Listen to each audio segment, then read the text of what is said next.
Meus amados irmãos, a paz do Senhor Jesus, vamos dar continuidade à nossa lição, de número 6, e a partir do 2.3. O perdão não aniquila as consequências.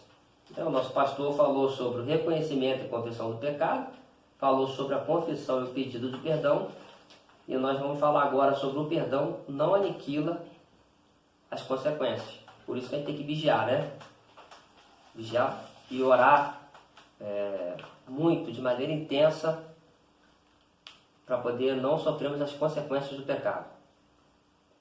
Embora Davi tenha sido perdoado pelo Senhor, ele sofreu as consequências do seu ato.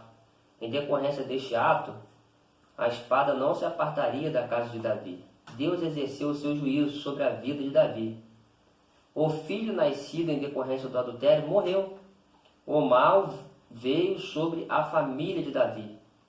As concubinas de Davi foram publicamente envergonhadas. Deus perdoou o pecado de Davi, mas aplicou a correção. Ainda que tenha perdoado, ele sofreu as consequências do seu pecado. Se os irmãos lerem lá a história, os irmãos vão entender melhor. Recomendo aos irmãos que leiam. 2 Samuel.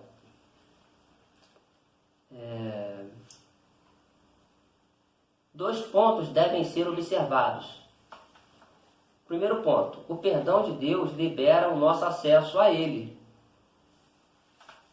Peraí. Se o perdão de Deus libera o nosso acesso a Ele, sinal que quando não tem perdão, não tem acesso a Ele? É isso? É isso que o autor, o nosso irmão que escreveu a revista, ele quer dizer. De certa forma, claro que o nosso acesso a Ele é interrompido pelo pecado. Porque Deus não aceita o pecado, Ele não concorda com o pecado. Ele não gosta do pecado, abomina o pecado. Então, se a gente pecar, nosso acesso vai ser interrompido. Mas se a gente se arrepender e pedir perdão, a gente vai voltar a ter acesso a Ele. Então, o primeiro ponto é isso. O perdão de Deus libera o nosso acesso a Ele.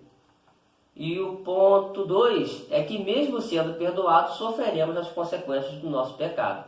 Por isso, um alerta aqui, é preciso permanente vigilância e oração para a gente não pecar, irmão? Se a gente pecar contra o irmão, pecado de irmão para irmão, dependendo do tipo de pecado, seja uma ofensa, uma briga, uma discussão, vão ficar sequelas ou consequências. Se for um adultério, é uma cicatriz que nunca vai sarar. Quando eu falo nunca, nesse plano terrestre. Então a gente tem que vigiar o tempo todo, orar, estar vigilante, atento, para que tu não possa cometer nenhum tipo de pecado, nem contra Deus, nem contra nossos irmãos. Amém, irmãos? Porém, se pecarmos, temos um advogado, Jesus, que está do lado do Pai, intercedendo por nós. Vamos ler agora, vamos para o tópico 3, os pedidos do salmista. O pecado não trouxe apenas consequências externas a Davi, mas também internas. A sua intimidade com Deus foi afetada. Quando falou cá em cima do primeiro ponto, o perdão de Deus libera o nosso acesso a Ele. A sua intimidade com Deus foi afetada. Não é a mesma coisa, porque Deus não gosta do pecado, não compactua com o pecado. A sua alma foi tomada por angústia. Nesse sentido, ele expressa no Salmo 51 vários pedidos a Deus. Vamos ver que pedidos foram esses? 3.1. O primeiro pedido, conhecer a sabedoria. Após reconhecer seu erro, Davi expressa seu anseio por ter seu coração cheio de sabedoria. Há diversos significados para a palavra sabedoria, entre eles a capacidade de lidar com os problemas que podem ser externos e internos. Davi os enfrentou em sua caminhada. Em todos os problemas que Davi buscou se aconselhar com Deus, sagrou-se vencedor.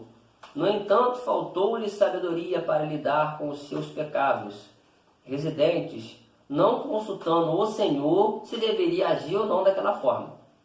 Ele tinha todas as condições para ouvir as instruções do Senhor, pois tinha profunda intimidade. Davi desprezou o caminho correto. Aconselhar-se com o Criador aconselhar-se com o Criador. A Bíblia diz que o temor do Senhor é o princípio da sabedoria. Quem teme ao Senhor foge do pecado quando ele bate a porta. Então Davi pediu sabedoria, né?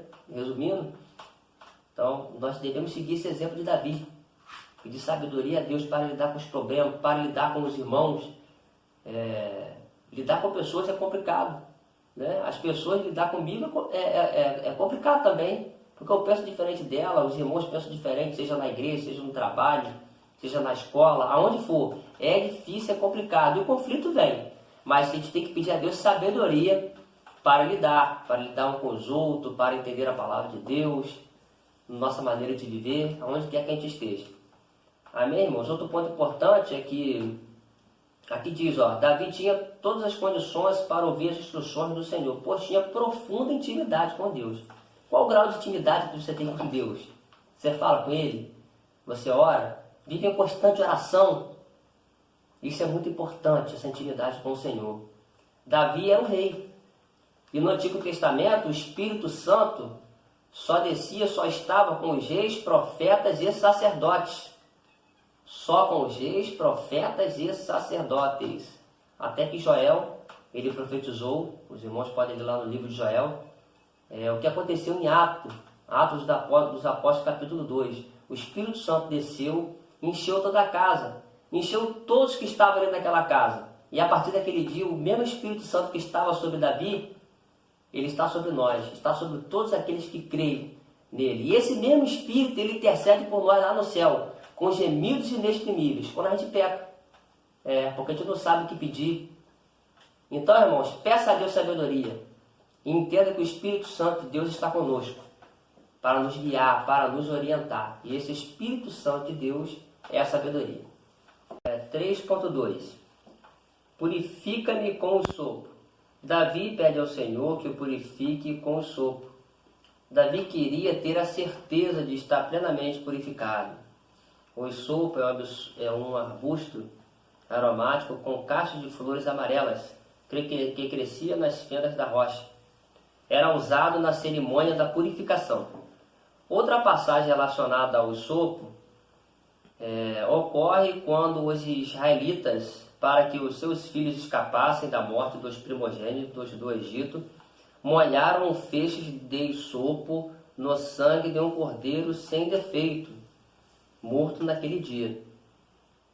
E besuntaram o alto e as laterais da porta de suas casas.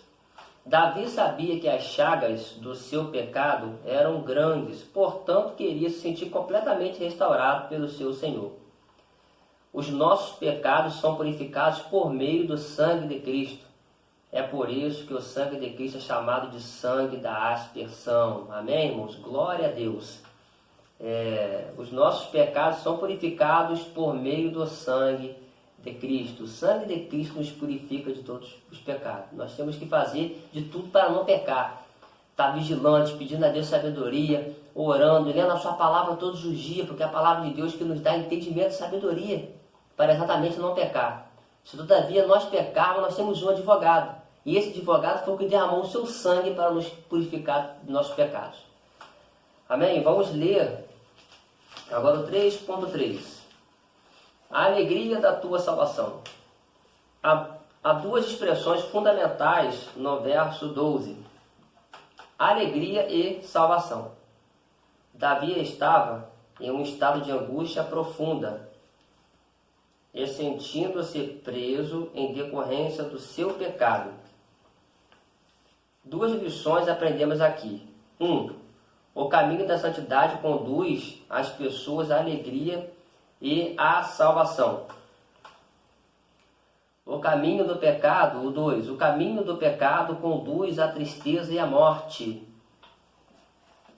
John W. Baden.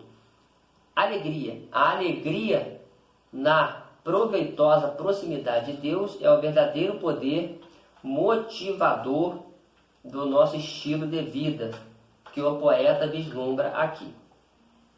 Salvação. Aqui não se trata simplesmente do perdão, mas das bênçãos que seguem. Glórias a Deus. Quero ler o suplemento aqui.